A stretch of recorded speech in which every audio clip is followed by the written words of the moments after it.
The three-punch combo sets the standard for effectiveness and fitness through good technique. We'll break it down and go from smooth to hard to fast, so let's get into it. A 5 to 10 minute warm-up is essential. I actually did about 15. I'm out of breath, so I'm sorry. I'll try to make it through the video. So 5 to 10 minute warm-up is essential. Dynamic stretch after that, as noted in the description. I'll add to that a double arm swing, incredibly smooth. You don't want to impinge your shoulder other direction. So whenever I do any kind of boxing, I'll add this to the mix. And then we're going to focus on stance, core, and breathing for balance. It's going to be exceptional balance training for really anything. The jab, so the three-punch combo is going to be this, but again, we're going to go into 3 steps and then 3 speeds, culminating in full speed, hard. So let's start with super smooth. If you're left-handed, just reverse everything. Shoulder width, right foot back, right foot pointed forward, not off to the side. Feet and knees in, and then knees out, keeping your feet in, then a little bit forward. Now you're pretty well set. Really good biomechanical position for throwing punches. So the jab, tighten your stomach, so as far as your core goes, tighten your stomach and have a little bit of air out of your lungs. That's going to connect your extremities to your body. It's going to reduce or eliminate the chance of injury to your shoulders especially. But with the jab, good boxing stance, elbows in, hands up. You want to feel like a boxer. Just tell yourself you're a full-blown world champion professional boxer. Hands up, get down, and step with your jab. Smooth, blow some air out, tighten your stomach even more. You can even exaggerate that. So just step and punch. You don't want to extend your elbow all the way. You want to turn it over before that point, and your power is coming from your core, and you're planted, your foundation is the ground. So your power and your foundation, and it's a devastating punch when done with good technique, which very few people actually do, even professionals. So you want to step, step, tight stomach, get kind of down, hands up, and step. Now the right hand is interesting because we want to point our hip at our opponent, but rotate the top of our femur, the top of our leg bone, or the femoral head. We want to rotate that while keeping this pointed forward. So we want to corkscrew into the ground.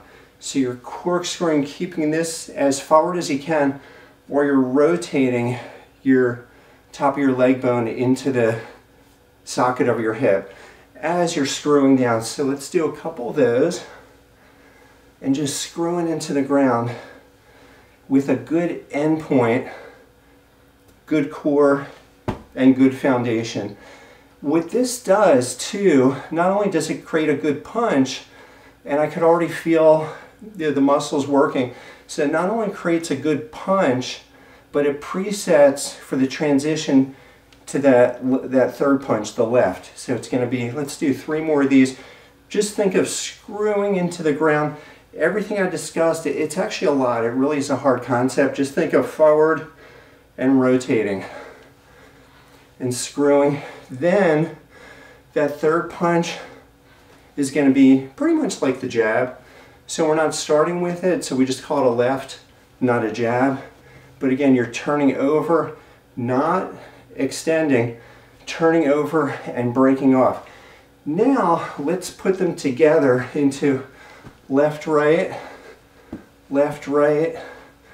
and left, right, then left, right, left. Just feel it, feel the smooth, feel the power come from your core. And let's just do 3 of those. 1, 2, 3. Make sure on that third punch that you don't go like that. So it's a kind of a natural tendency to do that, but stay engaged, stay forward, stay engaged. And if you look at the feet, when I throw a left, my left heel comes up, or right, my right heel comes up. So we're constantly doing this with our feet. Now let's go into a hard jab.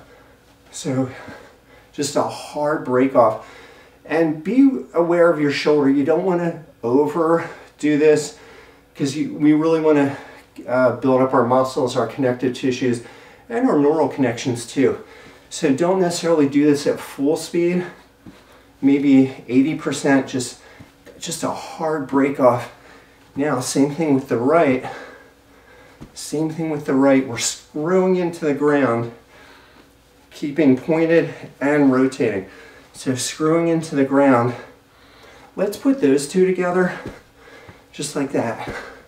So heel, heel, and just a good break off. And both of these punches are devastating. They really are. You have the core power, you have the foundation of the foot, and you have that break off. Now the three, 1, 2, 3, 1, 2, 3, and 1, 2, 3.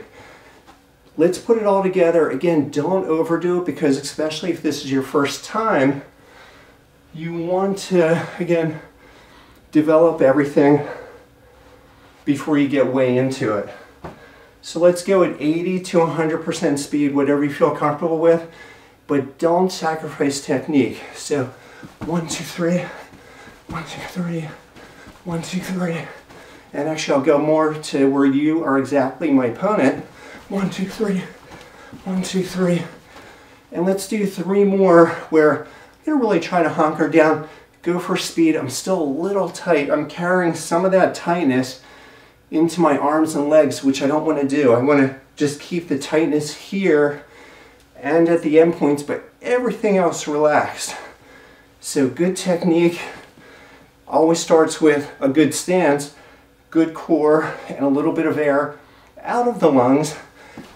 And you'll notice too that when we do that third punch, it is preset and ready to go. So 2 more. And you'll notice 1 more, because that last one kind of sucked. So ready? I'm just going to do my best here.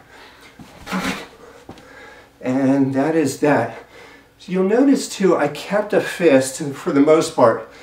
And I didn't do it like this, like you see sometimes with an open fist. If you're ever going to need to punch something, you're going to need a fist. So it's good to train that way. So again, smooth, hard, and then fast. Putting it together, smooth, hard, and fast. Incorporate however you like into your workouts, and we'll just continue to build. Thank you for liking, subscribing, and commenting. I'm Cory, and hope to see you next time.